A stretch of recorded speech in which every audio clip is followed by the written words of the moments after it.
Okay, it's about 3 hours into 4. Any second now, some stuff is gonna go down. 3 hours later.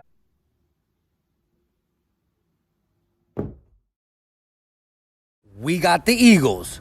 We got the Sixers. Philly talk.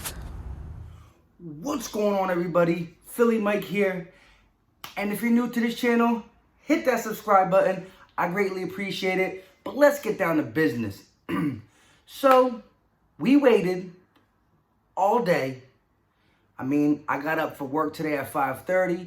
So, at work, I'm listening to, Undisputed,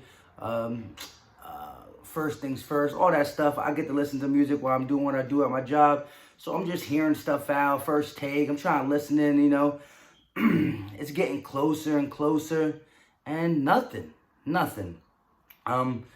I do think, I am shocked. Like I said, I wasn't thinking we were going to go get everybody. Nah, I'm not stupid, you know what I mean? I thought Darius Slay, they were going to ask a little bit too much for him. But I really thought Robbie Anderson for...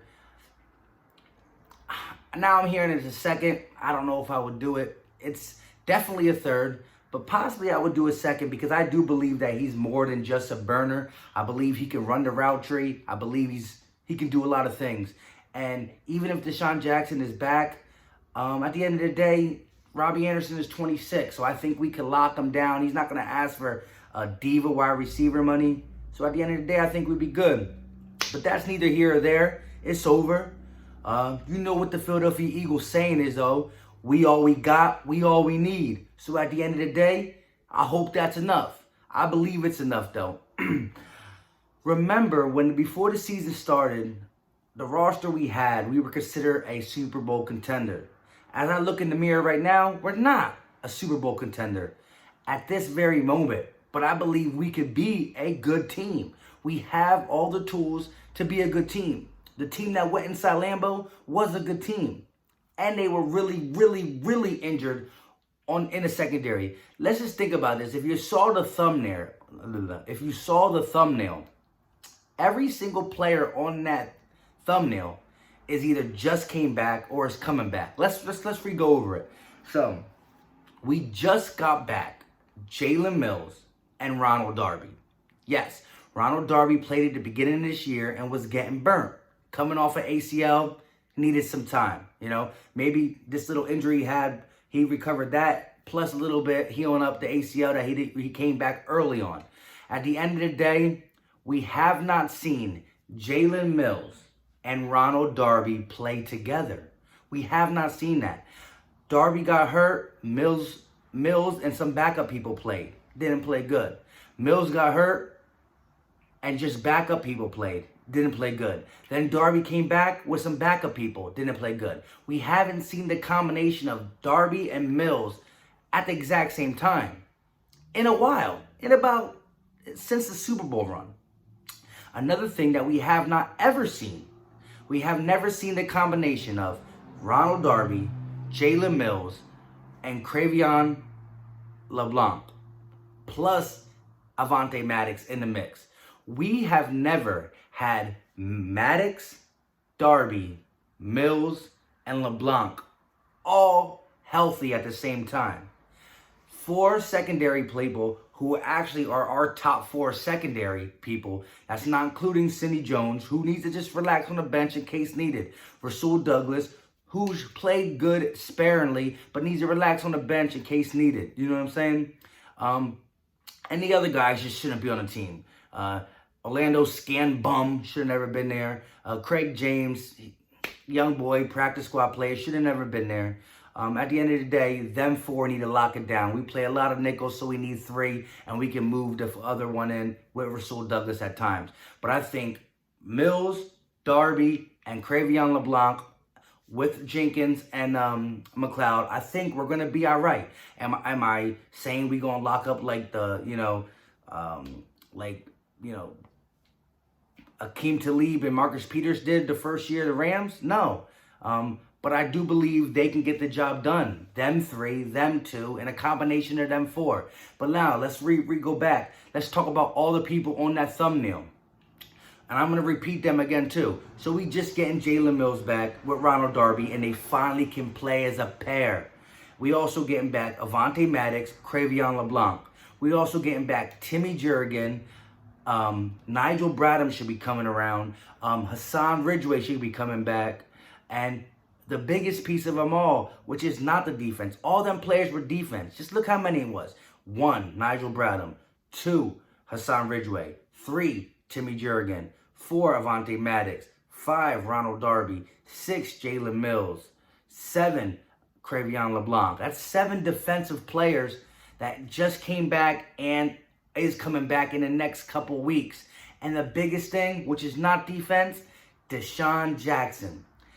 He can get on the field and stretch the field. He doesn't have to be catching balls. Like I said, Torrey Smith was our deep threat in 2017. Did he catch many touchdowns deep? No.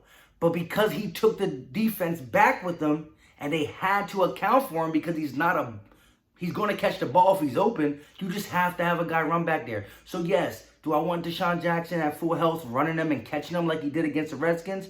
Of course. Of course. But even if he can't do that, he needs to be in the game to just take the secondary back. Because what they're doing is they're pressing up so far up against us. It's stopping what Zach Ertz loves to do. Stopping what Nelson Aguilar likes to do across the middle. It's stopping what Alshon Jeffrey likes to do by getting getting in the middle of the field and settling in front of him underneath routes. And another thing is, it's even hurting our run game in the fact that the corners and everybody's so low that as soon as they see it's a run, they just penetrate and get what they need to get. No one's dropping back because they're not scared of us. They're not scared of Nelson Aguilar deep. They're not scared of Alshon Jeffrey going deep. You know what I'm saying? And at the end of the day, just having Jackson back is going to, I'm not saying DeSean Jackson has to come back and have 150 yards receiving, but I guarantee you he comes back, Zach Ertz eats, Alshon Jeffrey eats, Dallas Goedert eats, and somebody else is going to eat just because he's on the field doing what he does and flying. So at the end of the day, just remember, Torrey Smith caught a couple deep balls, but he was at the end of his career. He's retired now. I mean, he was nothing but a C+ deep threat, but even he took pressure off the other guys. So he needs to be back. That's big for the offense. It's going to help the run game. It's going to help the quick pass game. It's going to help everything. It's going to help Carson Wentz. And 7 key defensive players, although they're not world-renowned corners, linebackers, D tackles, but these were our starters who we didn't have, and we are getting back. So I'm thinking Howie Roseman is sitting there thinking, saying, wow, we want to get someone on D. We want to get a D tackle. We want to get a corner. But we about to get a combined 7 players back from the Bills game all the way into our bye week. 7 players? I think we need to keep our draft picks. I think we need to get younger because we are one of the oldest teams in the NFL. And I know a lot of people are going to say, well, Howie Roseman can't pick draft picks. I mean, at the end of the day, even if he can't do it, he has to get better. We have to get better. We can't just say because he can't do it, just give him away and have, 28 and 30-year-old players on a team all the time. We can't do that. So we have to get younger. We have to do it through the draft. 7 defensive players coming back and a crucial offensive player coming back. We'll see how we do. I believe we're going to beat the Bears. I'll be getting into that later this week. I'll do my preview, let you know what I think we should do, go over some Bears defensive stats, all that good stuff. But at the end of the day, hold up. Nah. I mean, like I said, it's a little funny to me now, but man, I was ready. I was looking. Then I started hearing about this Jamal Adams crap in Dallas, that the Dallas Cowboys wanted Jamal Adams. And Jamal Adams is a stud. He's a monster. He's a dog. He's a problem. He's the only thing that the New York Jets got that is type good at this point. Jamal Adams is a problem. So I'm glad that they just kept him. They didn't get rid of him. Dallas can't get him, so that's good. At the end of the day, trust and believe. I believe our football team is going to do it's going to make a little noise. And we'll see how it goes. I do believe when the defense is at its full peck, it can get stuff done. I believe that when our offense is at its full, we can score points. And our defense, with the people coming back, especially with them, this defense is built to play with a lead. We have yet to get leads, so the defense looks worse. I'm telling you, if we can start playing offense with DeSean Jackson and just scoring points, the defense is going to automatically play better because we can pin our ears back, get at the quarterback. We can play different coverages in the secondary, and we are going to be better. 2017, our defense wasn't that good. Patrick Robertson was a journeyman. He finally found a spot in the slot. And we had Darby, and we had Mills. In 2017, we always had a lead. We were a top 3 team in first quarter points. And so we played with a lead, and we played strong. Now, we are playing from behind, forcing these defensive plays that we don't need to do. Everybody's butting heads, and it's not working. But what's going to start working is that the Philadelphia Eagles are going to get these W's. That's simple and plain. We're going to start getting these W's. Winning cures everything in the locker room. And like I said, can we compete with the top teams? The Saints, the Packers, even though we beat them, the Patriots, the Niners. You know, can we compete with them right now? At this exact moment, I'm not too sure. But do I feel like once we get rolling with these guys back, can we compete with teams? I do believe so. And we're about to find out pretty soon. Because each week, the Eagles got to play. So we're going to find out quickly. That's all I got for today. Like I said, like the video, share the video, subscribe, comment down below what you think, and that's it. Sorry again it's on late. This week's been real rough with the kid. You know, he had his shots yesterday, and it is what it is. We out.